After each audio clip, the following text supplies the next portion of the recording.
It's the 10th of June, 2020. Good morning and welcome to News Hub. My name is Zikka Onuma. Yekri. Oh my God. Say Yekra. Yekra. That's how it's done. It's a new language we're learning I now. just know what I said and I said, can you imagine? Please. Have you ever gone for a Kassav concert before? What is that? What does that mean anyway? It's a Creole. They speak it in Martinique and Guadeloupe. Okay, like I said yesterday, please. You guys so anywhere you go, just this. say Yekri. I know, say again. I'm not there again. I'm not going to follow you with that. All right. I don't know what I'm our Oboh. Our Oboh sounds like those kind of Creole, Martinique kind of. So people will be asking me, where do I come from? I'm a universal agent. We understand why, because you travel a lot to cover elections in many countries. Don't so remind me of COVID. You pick all those, languages, which is good, really. Yeah. You have an ear for languages. I really don't. I'm just an English, Igbo person. It's fantastic. When I wake And up a in bit the of morning French. every day, I just shout, Yekri! And your neighbors answer, Yekra. That's how Yekra. Okay. Okay, good one. Great one for me there. All right. It's a fine Wednesday midweek morning. edition here. Look, because of this coronavirus, you sort of don't even know when it's Monday, Tuesday, Wednesday. You go out on the street, you start to think, is this Saturday? Is this Sunday?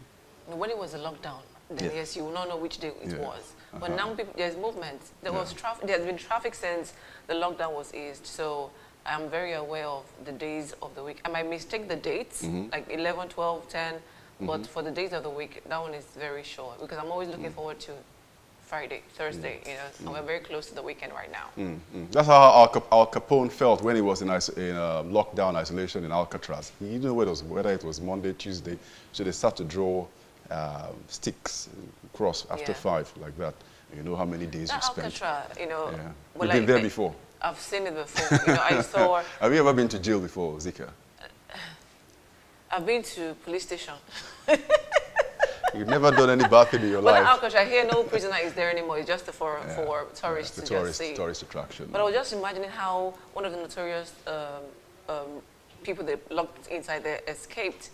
That was the distance from the prison to land is quite far, and I hear the water is really cold.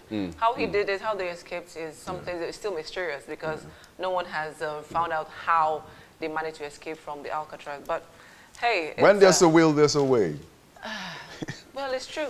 When you want to escape from that kind of a jail in the middle of the ocean, there's always a way. Anyway, on the program today, we are still talking about coronavirus and security matters. In fact, let's talk about security first of all before I bring you up to date with the latest figures on coronavirus. We've had the Chief of Army Staff just recently talk about the success the Army has recorded in the fight against terrorism. And we want to say, or use this medium to say kudos to the Nigerian military for all they've been doing on air and on land to fight these insurgents. A number of terrorists have been decimated, and this has been happening for weeks and weeks on end. And we know that they are doing their best. We hope that they continue with this momentum to keep fighting these enemies that have been killing our brothers and sisters, especially in the northern part of Nigeria. And the bandits, on the roads, Plateau State, Kaduna, kidnapping people, asking for ransom. I'm hoping that the army will keep up with this momentum to keep fighting these terrorists and bandits across Nigeria. Yes, and very importantly, because every time I hear those numbers, like yesterday I said it was 1,400 that the military put out saying in a statement. This is the number of terrorists that we have dealt with. The first thing that came to my mind was, if this is supposed to be the secondary solution in dealing with security challenges of the country, then what is more important is getting to the reason why we have the security challenges in the country in the first instance. The high number of children who are out of school in the northern part of the country, the high number of people who are out of jobs in the northern part of the country. Look at the poverty index for the country. If you break it down according to the different geopolitical zones, you find out that more zones in the northern part of the country are beleaguered with problems of unemployment, with illiteracy levels, with problems with the girl child education. And many of these problems were what gave rise to the Boko Haram terrorism, as well as the banditry going on in the northwestern parts of the country. So while they're physically dismantling or decimating, or whatever colorful language the military wants to engage with Boko Haram, deal with the soft issues, the soft issues, the socioeconomic issues, which don't provide the fuel or the fodder that makes this fire burning. But we have big talking points beyond the paper review, which I know a lot of people don't want to buy papers, want to follow. Well, but we encourage them to buy papers. They buy, of course they do buy. I'm just kidding. But many people for the, which is no longer there because of the coronavirus and the lockdown restrictions and the social distancing, will gather at the newsstand and discuss everything from A to Z about what they have no idea about. It's just the idea that they were having conversations about what was important. Is the election. Yeah, Edo State. Edo State basically, election. I mean, it's Edo and Ondo, but Ondo, yes. Edo comes first, Yes. but a lot of attention is, placed on Edo State. I'm wondering why that is, or we can't imagine for so long why that is. The controversy in that state, and has been it's like sort time. of a bellwether saying that whatever happens in Edo State, with the way the elections are conducted, will serve as a template for the election that will happen in Ondo State. Was a template that will happen in next year in Anambra, and then Osun State. All the off-cycle states. The INEC, I think the INEC, what's his name again? Osaze, Director of Voter Education and Publicity, said that in 2021, there is a likelihood, there's a plan to use e-voting.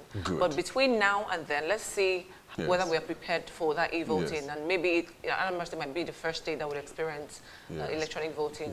We're keeping our fingers crossed. Hopefully, that is the next stage we want to get to when we talk about elections. When he says electronic vote, he means the electronic thumbprinting of the ballot. Because I've heard people argue about electronic voting. But Nigeria already has electronic voting, but not in all, not the entire state. They already have a verification of the voter as well as the accreditation, which is what we see in a number of elections beginning from 2015. Even earlier than 2015 with the off-cycle states. So how that will affect voting in Edo State with the new INEC electoral policy guideline, which has been embedded in the electoral guidelines, which is going to be used going forward. It's going to be great to see how that plays out beginning from the elections in Edo State. Looking at the controversies still in Edo State, one would wonder if INEC is ready for whatever would happen in Edo State, using it as a litmus test for other elections after Edo State. But the players, the big wigs in Edo State, those who are calling the shots perhaps, are still fighting based on who is right, who is wrong, what should be, what shouldn't be. But we'll see how that plays out. Before the elections, the campaigns have started. We've seen them talking about what they intend to do, and then the INEC's recent showcasing of certificates. In fact, some are quite controversial that incumbent governor certificate is being questioned. But he's been there for 3 years already, 3 years plus. So why is it you don't need a degree or PhD to be any political office holder in the country. Even to be president of the country. You don't even need even president of the country. You don't need a school certificate to be president of the country. All you just need to show secondary school is to show that you have gone through secondary school. So if they bring out a piece of paper saying that, look, this guy went through secondary school, and this is the letter, but they didn't even write the SSC or not. It's good enough. If the Constitution is amended, Electoral Act is amended, and it says that to become president of the Constitution of Nigeria, PhD. You need to show that you have a first class or a second class upper or a PhD.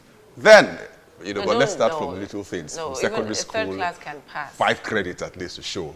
Maybe that will be a way of moving forward. Those are sort of discussions INEC said we should have after the election, but I'm not sure those discussions would happen because Corona has COVIDized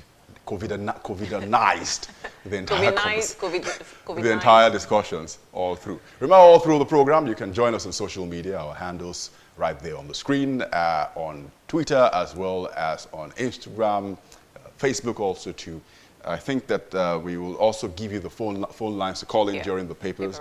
And then people will ask me about WhatsApp, and I think there's a WhatsApp number also too. We'll be introducing our WhatsApp number very shortly. Very shortly. So those of you who are unfortunate to link up via the phone, because it's such a difficult thing many times to call in a live program, you can use any of these other platforms to pass across your comments, questions, or observations. Right? Zikka? Yeah. Now let's go back to coronavirus that people are tired of hearing, but that's the reality though.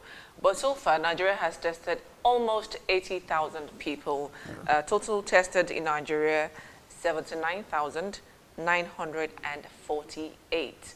We are still less than 100,000 when some states in the United States are testing, and even in the UK, are testing 100,000 people per day. We're yet to get to 100,000 after 2 months plus. But the total confirmed cases in Nigeria stands at 13,464. Current active cases, 8,893.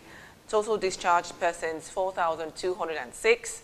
And the deaths we have recorded, sadly so, 365. Yesterday, we saw 663 new cases. Lagos still leading on this list with 107.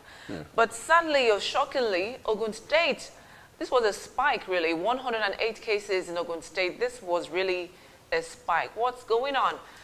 People moving really from Lagos to Ogun State. Why is the number increasing like this? This is really a high one if you ask me, 108. This is the first time it's as high as this. In when we get to the papers, I'm sure the breakdown will be there. And I was discussing with Mustafa Issa, the head of news, and it just said, look, this is just one day that we're having a single, those numbers highest we've ever had, at least 15 states having double digits, and something for us and the NCDC to think about.